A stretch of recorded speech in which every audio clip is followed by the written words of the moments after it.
Howdy everyone. Well, you can see that I now have reconfigured the shop yet again. I had to reposition the plane to work on my next project. You can see that the wheel pants are on and the gear leg fairings are on. That is not actually finished. I ran into a little glitch with the gear leg fairings, so the company is sending me a replacement pair of leg fairings. So I will redo those, but I'll talk about that when I actually get into the redo.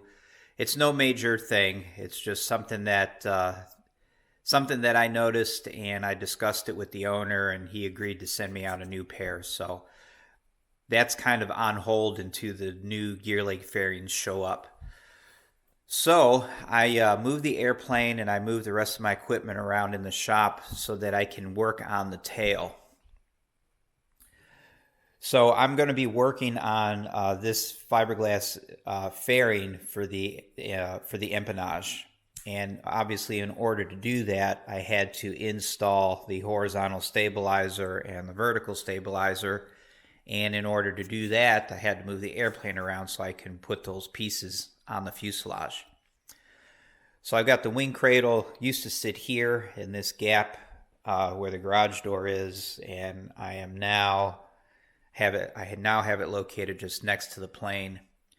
Everything's a tight fit. I can still walk around and get to everything that I need to get to as far as tools and equipment, but this is not the ideal setup for this size shop.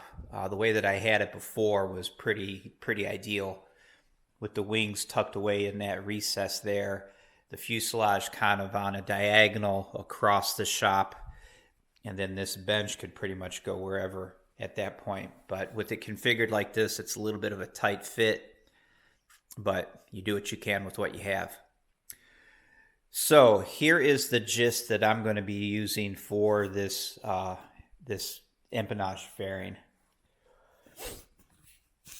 I have a light issue in the shop. One of my LEDs is constantly flickering on and off. So if you see flashes, I'm not taking pictures. I just got to work on that light at some point. Anywho, empennage fairing. So here's the thing. The instructions tell you to leave certain holes open. Do not rivet certain holes on the horizontal stabilizer and along the bottom of the vertical stabilizer. Those holes get utilized for attaching the fairing. Now, other people, I've noticed on the forums and looking around on the internet that people do this different ways. Some people choose not to use screws, but I'm going to go ahead and do it the way Vans recommends. So I'll be using the screws. So I have certain hole locations that have been left open. There are no dimples. Those are the places where the fairing will get attached. So the question is, when you have the fiberglass fairing in place, how do you know where those holes are? Well, one thing you can do, which Vans has talked about and I've talked about a little bit, is you can use the magnets. The little magnet kit comes with the fuselage kit. No, it doesn't. I believe the magnet stuff comes with the firewall forward kit.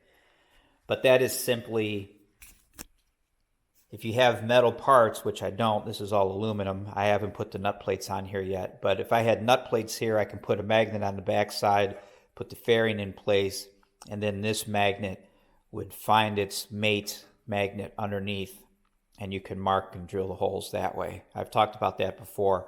Not a huge fan of that method, so I'm doing it this other way. So here's what I come up with. I just made an arbitrary line down the width of the horizontal stabilizer. I picked 6 inches. It can be whatever width you want as long as it sticks out beyond where the actual fairing is going to lay. So I did 6 inches and I ran it parallel to this edge here. So then I took a piece of aluminum and I found a piece of aluminum that's got a nice 90-degree corner on it. And I used that to draw perpendicular lines here. These lines here are perpendicular to this line that I had drawn. And I just use this piece of aluminum to do that. I put the piece of aluminum down, make sure I use my 90-degree corner. I put the longer edge on the 6-inch mark, the 6-inch line, and then I'll line up the other edge of the aluminum center on the hole that I need to locate.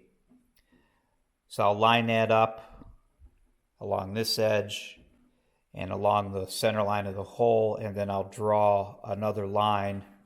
So now this line represents the center line of this hole. This might be a better shot here. This line is perpendicular to this line, and it represents the center line of this open hole. And I've done that for each location. So I got a hole here, a hole here, a hole here, here, and here. I'll do that on both sides.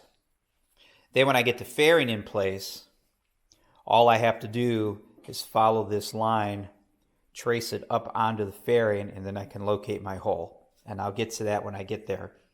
Let me do my reference marks on this other side, and I will talk to you guys later.